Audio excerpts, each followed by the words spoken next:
the Winter Classic, and I would like to talk a little bit more about the Winter Classic here in just a little bit because I got it actually brought back a flood of memories. But the fight, about 2 minutes left in the second period, the two captains going toe-to-toe, Shen and Foligno, right off the draw. They talked about it beforehand, and a lot of times when you talk about it beforehand, it's like, hey, we're outside. You want to give the fans a little bit of a treat here? And yeah, sure.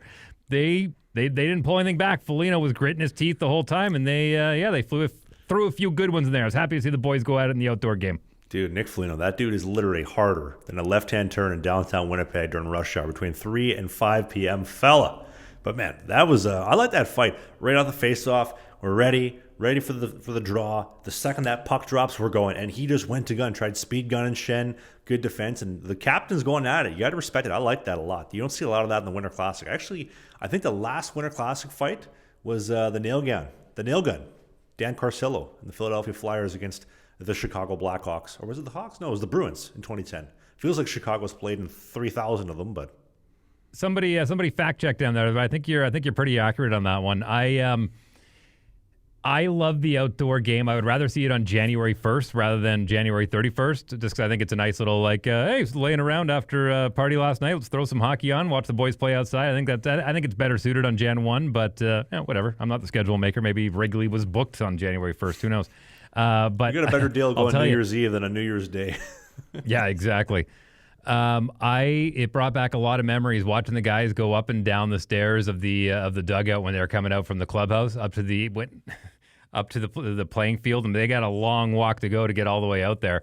And I guarantee you, all of the equipment managers were just going, God, I hope there's not a nail or there's not a rock or there's not a something, and I hope everything's as flat as possible. But going down those stairs and watching some of those guys try to navigate those steep stairs, I guarantee you they were checking every single one of those skate blades. It actually reminds me of playing at Beacon Hill Arena, where the rink was dug down, and our dressing rooms were all at seat level. And so if I remember correctly, there was about 15 stairs going down, and both teams had to take them on either side of the penalty box. 15 stairs, clunk, clunk, clunk, clunk, clunk, clunk, clunk, clunk, clunk, clunk, all the way up to the ice surface. Man, the amount of damage we did to ours, because you weren't wearing skate guards on the way. The amount of damage that you were doing to your blades, man, it brings back memories. I wonder if they end up changing the date. They see, okay, well, listen, most of the guys are going to go drinking on New Year's Eve, and then they saw the walk to the rink plus going down the stairs. We're not doing this hungover. We got to go New Year's Eve, not New Year's Day. Well, it's fun.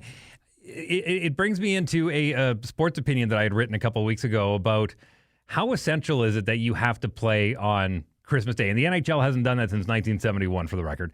But the NFL playing on Christmas Day, what about those losing team, man? Way to ruin a family's Christmas. Oh, Daddy lost on Christmas Day, but I had Santa for a win. Like, you don't have to play on Christmas Day, man. Like, there's just certain days you don't have to play on. Sports is not an essential thing that we need in our lives. You know, we can take a day off, watch a movie. Are you talking about the kids that are disappointed about the Christmas lost, or the fans that are disappointed with the Christmas lost? All of them. Everyone that has their team lose. I mean, what a great way to ruin it. Oh, my team lost. It was Christmas. It was setting yourself up for failure. Well, at least you're not getting bombed in a ditch in the Ukraine. Yeah, you could have had worse Christmases depending on where you are in the world. You're absolutely right, Travis Ridgen. Thank you for quantifying that for me. I appreciate it. And you're not married to Anna Kane. And remember, Danny DeVito gets laid. Life could be a whole lot worse than having your sports team lose on Christmas Day. Once again, you have brought everything down to an even keel. Thank you, sir. I appreciate you doing that. That's what I'm here for. Also, I was going to say, too, I don't like the playing on New Year's Eve because after 4:30 p.m. it all gets dark outside. I like the New Year's Day starting at noontime. Get better lighting. It's a lot easier to see the game. And I'll bet for the fans, too. Well, I guess depending on what angle the sun's coming at, if you're in a football or a baseball stadium. But yeah, I like the New Year's Day a lot better than New Year's Eve. I don't know why they ended up changing it. I think probably because the guys were just like, I'm not playing hungover. Let's do it New Year's Eve. But look at Mika Kiprasov. That dude started 70 games every year for 7 years in a row, 05 to 2012. That's how long he did it for. And that dude was getting pinned every night, make 50 saves, go do it again the next night, make 40 saves. Like, this guy was an animal. He was never affected by it. My tattoo artist is better when she's hungover. And I always say, hey, you going out drinking tonight? Okay, we're not doing a tattoo tomorrow. Make sure you're getting crushed.